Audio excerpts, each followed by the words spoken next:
ब्रह्मलोक में जहाँ शांति ही जीवन है और चेतना की तरंगे हर ओर फैली रहती हैं, एक आत्मा परमात्मा के सानिध्य में आनंद में थी। वह आत्मा न तो दुख जानती थी न सुख, वहाँ केवल एकता थी, प्रेम, प्रकाश और पूर्णता। एक दिन उस आत्मा ने परमात्मा से पूछा, प्रभु, सब कुछ इतना शांत है, इतना पूर्ण, फिर भी आपके भीतर कोई हलचल है, ऐसा क्यों?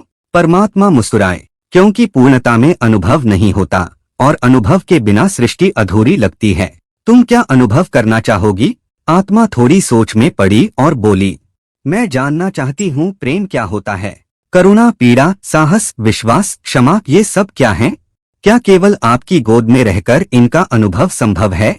परमात्मा ने कोमल स्वर में कहा, नहीं, इनका अनुभव तो केवल उस संसार में हो सकता है जहाँ द्वैत है, जहाँ अंधकार है ताकि तुम प्रकाश को पहचान सको, जहाँ दुख है ताकि तुम सुख को समझ सको। क्या तुम तैयार हो? आत्मा थोड़ी घबरा गई। क्या मुझे आप भूल जाएंगे वहाँ? परमात्मा ने कहा, नहीं, मैं हर पल तुम्हारे साथ रहूंगा, लेकिन तुम मुझे हर बार याद नहीं रख पाओगी। यही तुम्हारी परीक्षा होगी, यही तुम्हारा अनुभव होगा। आत्मा ने सहमति में सिर हिलाया और तभी एक चमकदार प्रकाश के साथ वह धरती पर प्रकट हुई, एक नवजात शिशु के रूप में। समय बीतता गया, वह आत्मा अब एक लड़की के रूप में बड़ी हो रही थी। नाम था अवनी।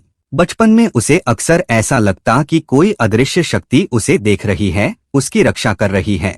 लेकिन जैसे जैसे वह बड़ी हुई, संसार की व्यस्तताओं ने उस एहसास को ढक दिया। अवनी जीवन में कई संघर्षों से गुजरी, प्यार में धोखा, मित्रता में विश्वासघात, माता पिता की मृत्यु का दुख। एक समय ऐसा आया जब उसने सब कुछ खो दिया। वह एक पहाड़ी पर अकेली बैठी रो रही थी और आसमान की ओर देखकर चिल्लाई, अगर कोई भगवान है तो तुमने मुझे क्यों भेजा? क्यों इतने दुख दिए? अगर आपको यह वीडियो पसंद आए तो लाइक करें, अपने सभी मित्रों के साथ शेयर करें और चैनल को सब्सक्राइब करके बेल आइकन जरूर दबाएं ताकि आप हमारी हर कथा से जुड़े रहें। और तभी एक धीमी पर बेहद आत्मीय आवाज आई, क्योंकि तुमने ही मुझसे अनुभव मांगे थे। क्या अब तुम समझने लगी हो कि प्रेम क्या है, विश्वास क्या है, क्षमा कैसे होती है? अवनी चौंकी। वह आवाज उसे भीतर से आई हुई प्रतीत हुई। उस दिन से उसमें एक परिवर्तन आया। उसने दूसरों की मदद करनी शुरू की, बच्चों को पढ़ाना, वृद्धों की सेवा करना। उसे आनंद आने लगा निस्वार्थ प्रेम में। अब उसे जीवन कठिन नहीं लगता था, बल्कि एक मिशन जैसा लगता था।